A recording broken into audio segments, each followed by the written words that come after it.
একটা ভিডিও নিয়ে। তো বন্ধুরা, অনেকদিন তো ভিডিও বানাতে পারিনি, ভিডিও করিও নি, আসলে সময়ের খুব অভাব। অনেকদিন পর আবার আজকে একটু ঘুরতে বেরোচ্ছি, তারাপীঠে যাওয়া হচ্ছে। আমরা অনেকজন যাচ্ছি, মেজদি, আমি, মা, মেজদি, দুই বউ, শুধু আমার বউটাই নেই। তো বাড়ি দিয়ে বেরোবো 6:40-এর ট্রেন। তোমরা সঙ্গে থাকো, শিয়ালদায় গিয়ে আবার দেখা করবো তোমাদের সঙ্গে। তো বন্ধুরা, এই যে শিয়ালদা স্টেশনে পৌঁছে গেছি।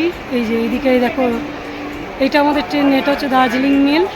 আমাদের ট্রেন আসবে এই লাইনে, অপেক্ষা করছি ট্রেনের জন্য। ট্রেন এখনও ঢোকেনি।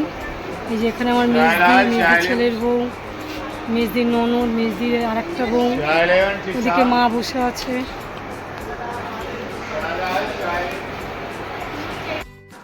বন্ধুরা, ফাইনালি ট্রেন আমাদের চলে এসেছে। এবার আমরা ট্রেনে উঠবে বাদবাকি ভিডিওটা তোমাদের সাথে শেয়ার করব। চলো তাহলে এবার ট্রেনে ওঠা যাক।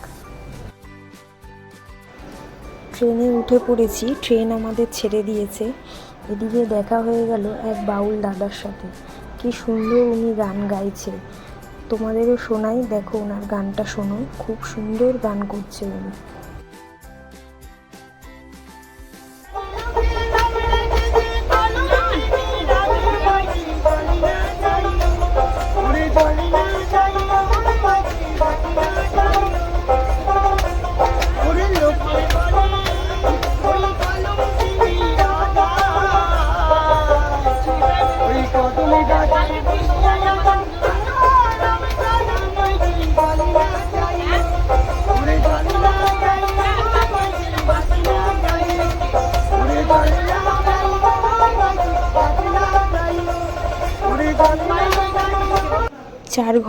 সাড়ে চার ঘন্টা জার্নি করে ফাইনালি আমরা পৌঁছালাম আমাদের ডেস্টিনেশন রামপুরহাটে। এখানের ওয়েদারটা কিন্তু মেঘলা মেঘলাই ছিল, খুব একটা গরম এখানে ছিল না। আমরা ভেবেছিলাম হয়তো খুব গরম হবে, কিন্তু এখানে বেশ মেঘলা মেঘলা ওয়েদারই ছিল।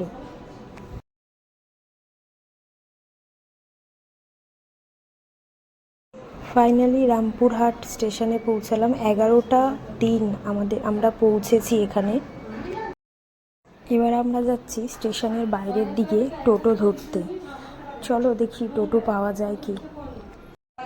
ফাইনালি একটা টোটো পেলাম, কিন্তু অনেকক্ষণ ধরে এখানে আমরা ওয়েট করছিলাম, তো কিছুতেই টোটোওয়ালা ছাড়ছিল না। তো আমরা কি করলাম, অন্য আর একটা টোটো দেখে উঠে পড়লাম। সবাই মিলে বসে পড়েছি টোটোতে। এবার আমরা যাব হোটেলের দিকে।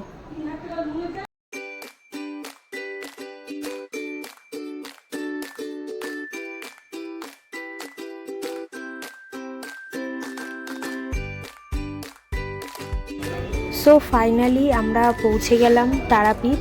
এখন আমরা হোটেলের বাইরে আছি। দেখো নামটাও ঠিক হোটেলের আমার নামেরই, সুজাতা হোটেল।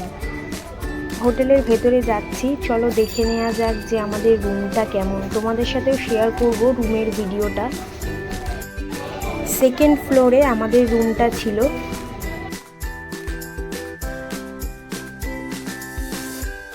এই হচ্ছে আমাদের রুমের বাইরেটা, আর এপাশে হচ্ছে লিফট। আমরা দুটো রুম নিয়েছিলাম।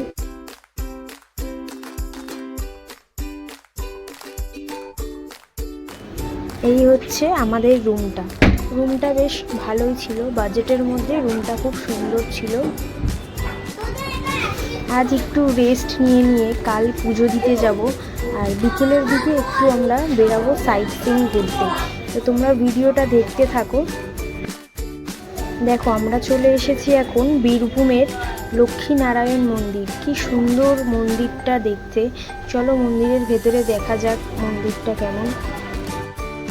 মন্দিরের সামনেটায় একটা পা ধোয়ার জায়গা ছিল, এখান থেকে পা ধুয়ে সিঁড়ি বেয়ে উঠে মন্দিরে যেতে হবে। মন্দিরটা দেখো খুবই সুন্দর, সামনে একটা বড় ভোলে বাবাকে বসানো আছে, আর ওপরে লক্ষ্মীনারায়ণের মূর্তি আছে। চলো ওপরে ওঠা যাক, মন্দিরটা কেমন দেখে নেওয়া যাক।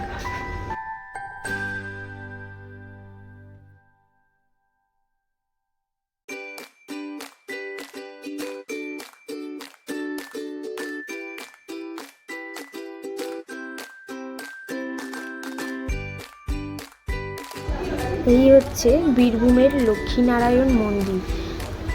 খুব সুন্দর কিন্তু মন্দিরটা, তোমরাও তারাপীঠ গেলে অবশ্যই এই মন্দিরটা কিন্তু দর্শন।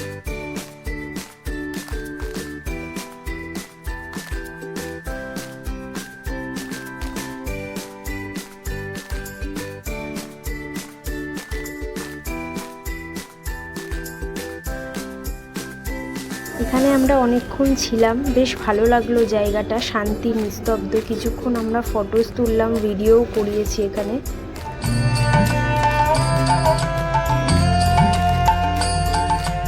যে তুমি আলো দিতে প্রতিদিন সূর্য ওঠা। লক্ষ্মীনারায়ণ মন্দির ঘুরে আমরা পাশের একটা আশ্রমে এসেছি। কি দারুণ গাছের মধ্যে, এখানে দেখো কাঁঠাল, ভর্তি কাঁঠাল, মানে হাত দিয়ে দিয়ে আমরা জাস্ট দেখছি কাঁঠালগুলোকে, মানে একদম নিচের দিকে কাঁঠাল, মানে মাটির থেকে উঠে আসছে গাছের মধ্যে। খুব সুন্দর আশ্রমটা, একদম শান্তি নিস্তব্ধ, যেমন কাঁঠাল তেমন আম তেমন কলা। আর আশ্রমটা তো ভীষণই ভালো ছিল, একদম শান্তির জায়গা, নিস্তব্ধ। আর হ্যাঁ, তোমরা কারা কারা বন্ধুরা আমার ভিডিও দেখো, কোথা থেকে দেখো অবশ্যই আমাকে কমেন্টে জানিও। আর আমার ভিডিওগুলো তোমাদের কেমন লাগে সেটাও অবশ্যই আমাকে জানিও। আশ্রম ঘুরে নিয়ে এখন আমরা যাব বাড়ি, তারপর পরের দিন সকালে আমরা পুজো দিতে বেরাবো, তখন তোমাদের সাথে ভিডিও শেয়ার করব। ভোরবেলা রেডি হয়ে বেরিয়ে পড়েছি মাকে পুজো দেওয়ার উদ্দেশ্যে। রাস্তায় যেতে যেতে কিছু ক্লিপ নিলাম। এই হচ্ছে শ্মশান, শ্মশানে আমরা একটু বেলার দিকে আসব। এখানে দোকানপাট খুব একটা খোলেনি, ভোরবেলা তো খুব একটা এখনও দোকানপাট খোলেনি। আমরা ডালা নিয়ে যাব পুজো দিতে।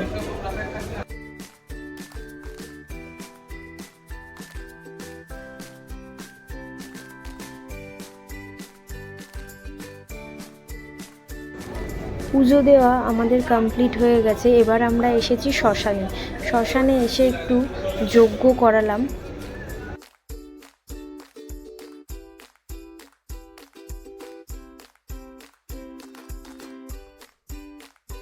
সকালে প্রচণ্ড পরিমাণে ভিড় ছিল বলে বেলার দিকে আবার একটু এসেছি মায়ের দর্শন করতে। একদম ভেতরে তো ক্যামেরা অ্যালাউ নেই, তো বাইরে থেকে চেষ্টা করেছি মায়ের মন্দিরের কিছুটা ভিডিও করার। এই হচ্ছে তারাপীঠের মন্দিরের ভেতরটা, চেষ্টা করেছি কিছুটা ভিডিও নেওয়ার। আর এদিকে হচ্ছে মায়ের ভোগ। আমার ভিডিওগুলো তোমাদের ভালো লাগলে আমার চ্যানেলটাকে অবশ্যই সাবস্ক্রাইব করো আর একটা শেয়ার করো। আজকের ভিডিওটা এখানেই শেষ করছি।